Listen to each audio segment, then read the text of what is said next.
اجلاس تو دیکھیں ہو ہی جانا ہے.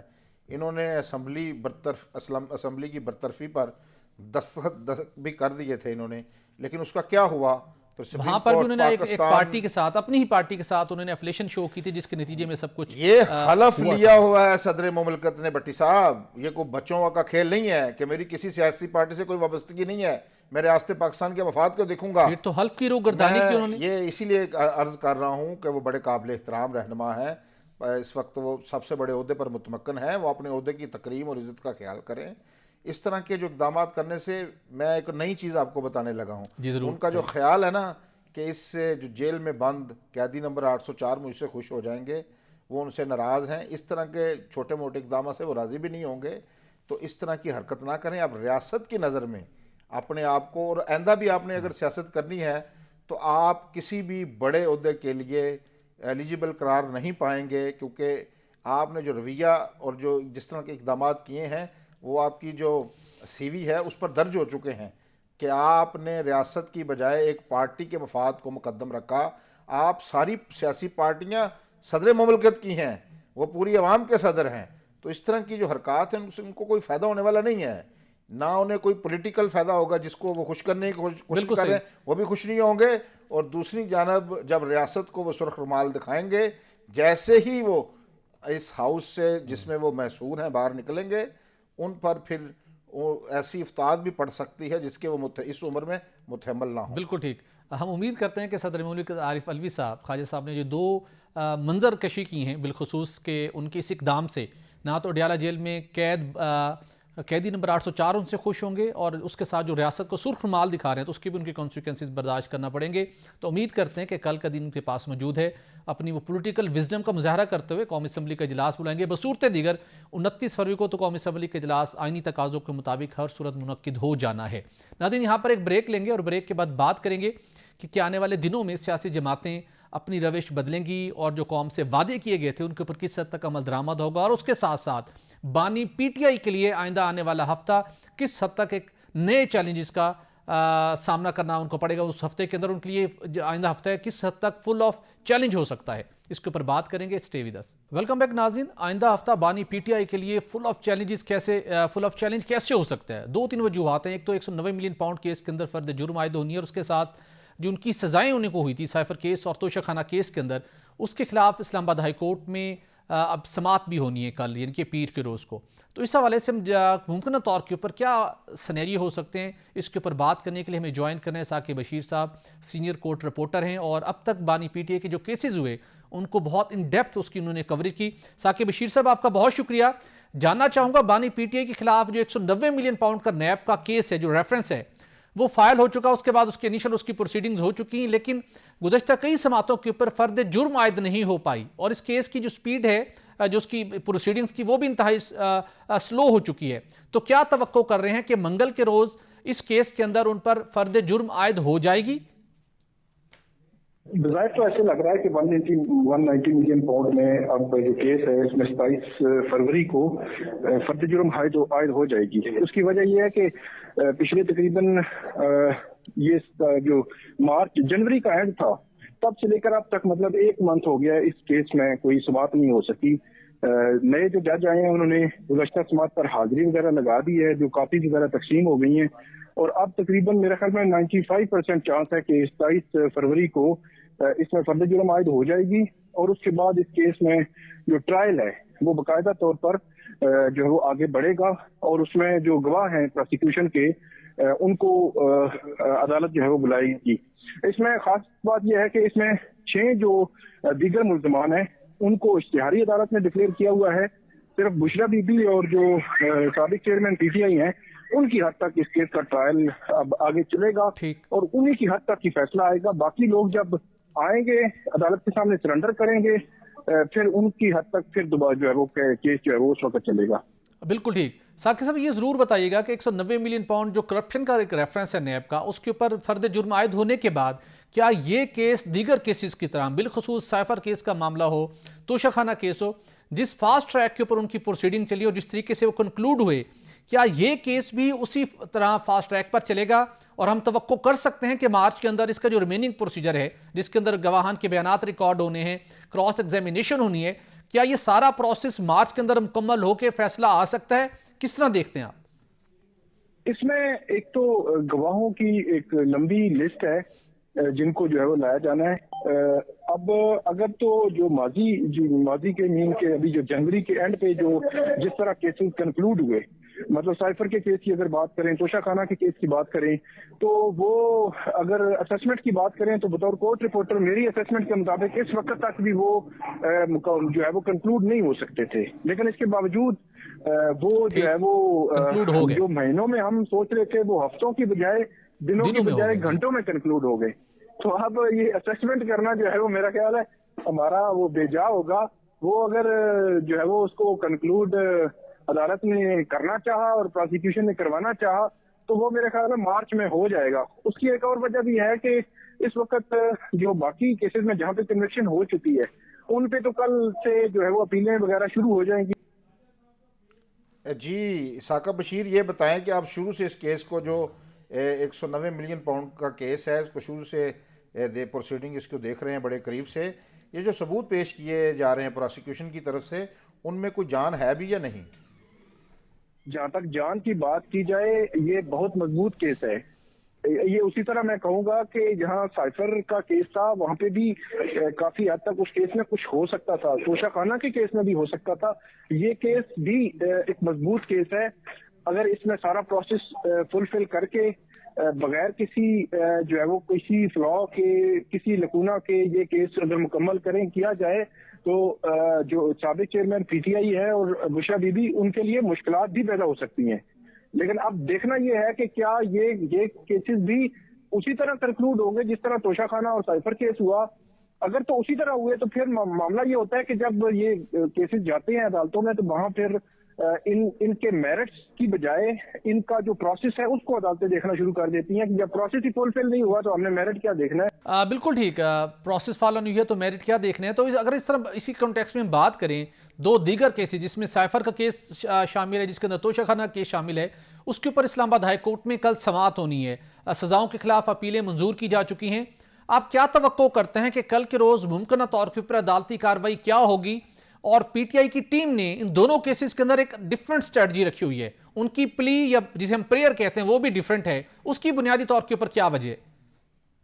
کل کی ہیئرنگ میں انیشلی تو کورٹ کا مائنڈ پتہ چلے گا کیونکہ اس میں سائفر کا جو کیس ہے اس میں تو سزا معطل کر کے ضمانت پر رہائی مانگی ہے جو پی ٹی آئی کی لیگل ٹیم ہے انہوں نے، لیکن توشہ خانہ میں بھی نہیں مانگی. اور وہ ایسے لگتا ہے کہ وہ کورٹ کا تھوڑا سا مائنڈ بھی کل پڑھنے کی کوشش کریں گے کہ اگر تو کورٹ اس چیز میں راضی ہو کہ سائفر اور توشہ خانہ میں کیونکہ پروسیس ہی فالو نہیں ہوا تو ہم اس کی اپیل جو ہے وہ سن لیتے ہیں بجائے اس کے انیشل سٹیج پہ اس کو ڈیسائیڈ کیا جائے سزا معطل کر کے ضمانت پر رہائی کو اور وہ معاملہ لٹکا دیا جائے تو ہم اپیل کو ہی سن لیتے ہیں. اگر تو ایسی کوئی سچویشن بنتی ہے تو ہر دو صورتوں میں کل تو کوئی بہت بڑی ڈیولپمنٹ نہیں ہونی، کل کورٹ کا موڈ بنتا چلے گا، کل نوٹسز ہوں گے. جی ثاقب بشیر، اگر اسلام آباد ہائی کورٹ میں جو پی ٹی آئی کی لیگل ٹیم ہے یہ جو سائفر کیس اور توشہ خانہ کیس میں یہ ثابت کرنے میں کامیاب ہو جاتے ہیں کہ کیس کا میرٹ چھوڑیں، جو پروسیس ہے وہ ٹھیک نہیں ہوا تو ایسی صورت میں کیا ہوگا؟ ایک دو تین قسم کی پریکٹس ہوتی ہے. ایک تو سمپلی عدالت یہ کہے کہ کیونکہ پروسیس ہی فالو نہیں ہوا تو ہم ریمانڈ بیک کر رہے ہیں، جو ٹرائل کورٹ ہے وہ دوبارہ سنیں، اور اس صورت میں وہ جو فیصلہ ہوگا وہ ختم ہو جائے گا، مطلب سزا ختم ہو جائے گی ایک لمحے کے لیے نا. دوسری صورت یہ ہے کہ عدالت کہے کہ ہم خود اس کو سنتے ہیں اور جو پریویس ٹرائل کورٹ کا فیصلہ ہے اس کو قلعدم کر کے عدالت کہے کہ یہ ٹرائل جو ہے وہ یہ جتنا بھی پروسیس فلفل نہیں ہوا وہ ہم خود کرتے ہیں، مطلب ہائی کورٹ میں بھی یہ ہوتا رہا ہے. تو یہ دو صورتیں ہیں. تیسری صورت یہ ہے کہ عدالت کہے کہ مطلب سنیں، مطلب جس طرح نواز شریف صاحب کی کیس میں یہ ہوا تھا کہ وہاں پہ جب یہ پوائنٹ آیا ایک العزیزیہ کی ریفرنس کیس میں کہ ہم ریمانڈ کر دیتے ہیں جس جو چیزیں رہ گئی ہیں وہ کر لیں، تو وہاں پہ ان کے وکلا نے کہا نہیں آپ سنیں میرٹ پر ڈیسائیڈ کریں، جو آپ ہی سن کر ڈیسائیڈ کریں. پھر عدالت نے 1-2 گھنٹے جو ہے وہ آرگومنٹ سن کے سنے اور ان کو ڈیسائیڈ کر دیا. ونس فار آل ڈیسائیڈ ہو گئے، مطلب اب وہ جو نواز شریف صاحب ہے ان کی ہائی کورٹ نے ایکوٹ کر دیا ان کو، تو وہ معاملہ ہی ختم ہو گیا سرے سے ہی. تو وہ یہ تیسری صورت ہے کہ عدالت جو ہے وہ کہے کہ ٹھیک ہے آپ جو جیسا ہے اسی میں آپ جو ہے وہ آرگومنٹس دیں، اسی کو سن کر ہم فیصلہ کر دیں گے. تو یہ تیسری صورت ہوگی کہ عدالت پھر اس کو سنے. بالکل ٹھیک ہے. ثاقب بشیر صاحب بہت شکریہ، آپ نے ہمیں جوائن کیا اور دونوں اہم ترین جو کل جو آئندہ ہفتے کیسز ہونے اس کے حوالے سے آپ نے ایک اوور ویو دیا. خان صاحب آپ نے بھی سارا معاملہ سنا, میں آپ سے جاننا یہ چاہوں گا کہ بانی پی ٹی آئی نے جہاں پر ان کے سر کے اوپر جرمانے اور ایک اور بڑی سزا کی تلوار لٹک رہی ہے, نہ صرف ان کے سر پر بلکہ ان کی اہلیہ کے سر کے اوپر بھی 190 ملین پاؤنڈ کیس, جس کی ہم نے خود اس کے ڈاکومنٹری ایویڈنس دیکھی, بہت سٹرونگ کیس ہے. ثاقب بشیر صاحب نے بھی ان کا تمام کیسز کے اوپر اب تک انہوں نے آبزرویشن دی, بہت سے معاملات ویسے ہی آگے چلے, تو وہ بھی کہہ رہے ہیں کہ وہ ایک بہت جاندار کیس ہے. اس کی ان کو سامنا ہے. دوسری طرف ان کی جو اپیلیں ہیں سائفر کیس میں اور توشہ خانے میں, اس کے اوپر ریلیف کی کوشش کر رہے ہیں. اسی دوران جہاں پہ دو بڑے چیلنجز کا سامنا ہے, انہوں نے IMF کو خط لکھ کر ایک آپ بیل مجھے مار کی کوشش بھی کر لی, اور دوسری طرف لوگ کویسچن کر رہے ہیں کہ صدر مملکت قومی اسمبلی کا اجلاس کیوں نہیں بلا رہے. کچھ لوگ کہتے ہیں کہ وہ بانی پی ٹی کے لیے ریلیف چاہتے ہیں. جب آپ نے سیاسی ریلیف حاصل کرنا ہوتا ہے تو پھر آپ کو اپنا جو ایکٹ ہے وہ بھی بہتر انداز میں کرتے ہیں. نہ صدر مملکت وہ کرتے ہوئے دکھائی دے رہے ہیں, نہ بانی پی ٹی آئی. تو ان حالات کے اندر ان کے لیے کیا مسائل آپ کو کم ہوتے ہوئے دکھائی دے رہے ہیں, یا مسائل مزید بڑھیں گے آنے والے دنوں میں؟ بٹ صاحب یہ دیکھیں, یہ جو کیسز ہیں خان صاحب کے خلاف, یہ بالکل ہم بھی دیکھتے رہے ہیں. خاص کر جو 190 ملین پاؤنڈ کا کیس ہے, اس کے حوالے سے آپ کو پتہ ہے کہ آڈیو بھی ایک سامنے آئی تھی ملک ریاض اور اس کی صاحبزادی کی اور بشرا بی بی کی, اور کافی زیادہ چیزیں اوپن اینڈ شٹ کیس ہے ایسے نظر آتا ہے. لیکن میں یہ سمجھتا ہوں کہ جس طرح ایک عام شہری کا حق ہے کہ اس کا شفاف طریقے سے ٹرائل ہو, اسی طرح یہ تمام جو بنیادی حقوق ہیں وہ بانی پی ٹی آئی کو بھی ملنے چاہیے.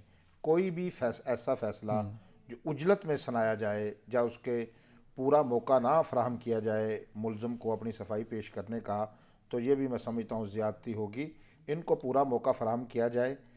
پہلے بھی جس طرح ثاقب بشیر بتا رہے تھے, یہ جو سائفر کیس اور توشہ خانہ کیس میں جو بظاہر ایسے لگتا ہے ہمیں کہ بڑی اجلت دکھائی گئی اور انتخابات سے قبل ہی ان کے فیصلے آئے, تو اس پر بڑے سوالات اٹھائے گئے تھے. جی بالکل. تو میں یہ سمجھتا ہوں یہ جو 190 ملین پاؤنڈ کا کیس ہے, چاہے یہ اس کو ثابت ہونے میں, یہ جرم ثابت ہونے میں, یا ان کو صفائی پیش کرنے کا جتنا بھی موقع ہے, یہ جتنے بھی دلائل جو بھی ریکوائرمنٹس ہیں عدالت کی, دیکھیں فیصلہ تو عدالت نے کرنا ہے نا بھٹی صاحب. جی بالکل.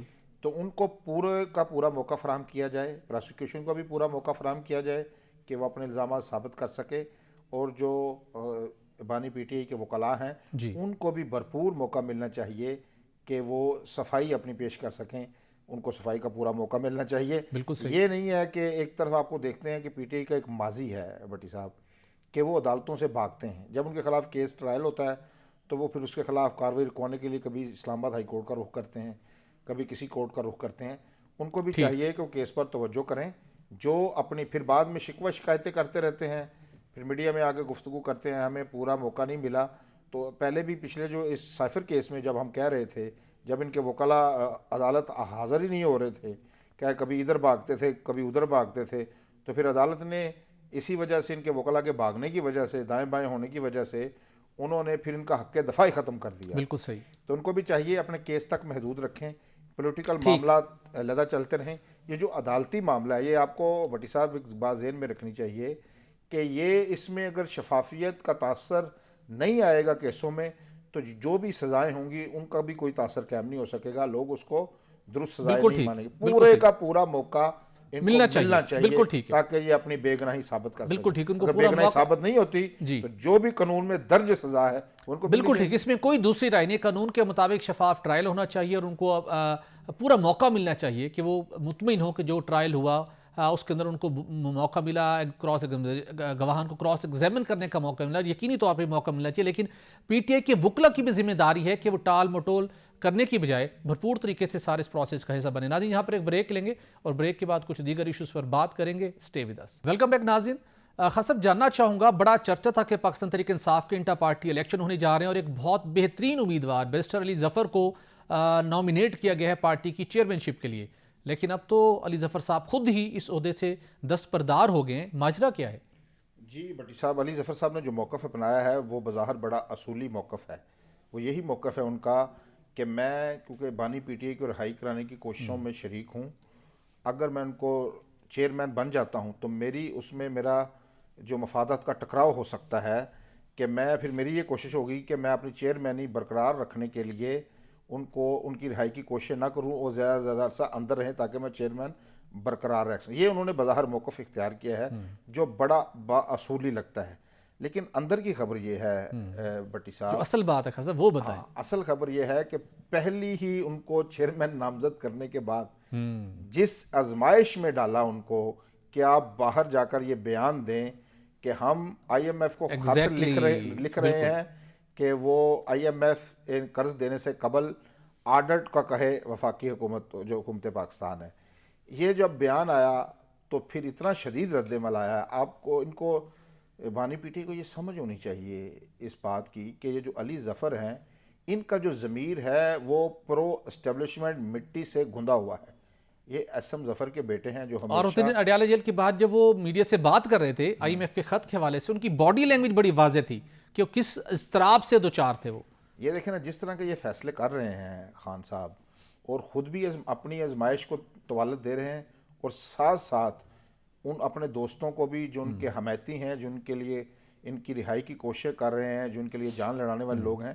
ہمیشہ جو بڑے لیڈر ہوتے ہیں وہ اپنے کارکنوں تک، بٹی صاحب آپ تحریک پاکستان کا مطالعہ کر کے دیکھ لیں، اس وقت بھی جتنی بھی تجاویز آتی تھیں، نہرو، گاندھی ہوں، قائد اعظم محمد علی جناح ہوں، یہ جتنی بھی سخت تجاویز آتی تھی کہ آپ کارکنوں کو سول نافرمانی کی تحریک چلا دیں، فلاں کر دیں، تو یہ لیڈرشپ اس وقت کی بھی سوچتی تھی۔ انہوں نے تو ایک غیر ملکی قابض فوج کو، تاج برطانیہ کو یہاں سے نکالا تھا۔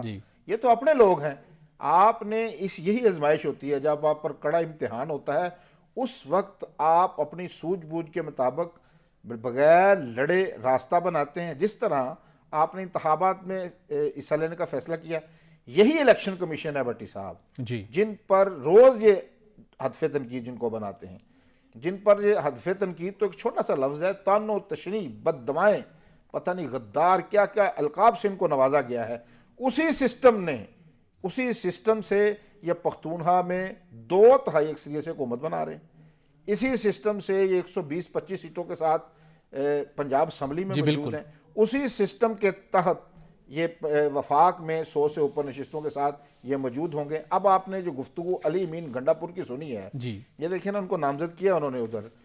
اب جو فضل الرحمان صاحب کے بارے میں انہوں نے جو بد زبانی کی ہے، جو ان کا خاصا رہا ہے، ہمیں پتہ تھا کہ وہ فخر محسوس کر رہے تھے، اور جس طرح ان کی باڈی لینگویج دیکھیں آپ، یہ جو مولانا فضل الرحمان جو ان کے ساتھ قربتیں ڈھونڈنے کی کوشش کر رہے تھے، اب ان کی جو ذہنیت ہے وہ اتنے بڑے عالم دین کو، ایک بڑی جماعت کے سربراہ کو، آپ میں سمجھتا ہوں کہ آپ کا سیاسی اختلاف جو ہو، جو مرضی ہو، عمر میں بھی بڑے ہیں آپ سے، بالکل ایک سینئر رہنما ہیں، ان کو آپ یہ کہہ رہے ہیں کہ ان کو پاگل خانے میں بھیج دیں۔ بٹی صاحب یہ دیکھیں، اس کا مطلب ہے کہ ان کے دلوں میں جو بغض ہے، جو نفرت بھر دی گئی ہے، وہ یہ جو نفرت کے پل ہیں یہ ایسے عبور ہونے والے نہیں ہیں۔ درست کا خاصا پروگرام کا وقت بھی ختم ہو رہا ہے، کچھ اور ایشوز بھی ہم نے ڈسکس کرنے تھے ناظرین، آج ہم نہیں کر پائے، اور خاص صاحب نے بہت اہم بات کی کہ اب نفرتوں کو ختم کرنے کا وقت ہے، اب دلوں کو جوڑنے کا وقت ہے، اور معاملات کو ہم نے آگے لے کے بڑھنا ہے، اور ہم امید کرتے ہیں کہ تمام سیاسی جماعتیں، بالخصوص پاکستان تحریک انصاف کے جیتنے والے امیدوار، اب تھوڑی سی اپنے دل میں نرمی پیدا کریں گے، پولیٹیکل ٹیمپرامنٹ کا مظاہرہ کر کے معاملات کو بہتر انداز میں چلانے کی کوشش کریں گے۔ ناظرین ہمیں دیجیے اجازت، اپنا خیال رکھیے گا، اللہ حافظ۔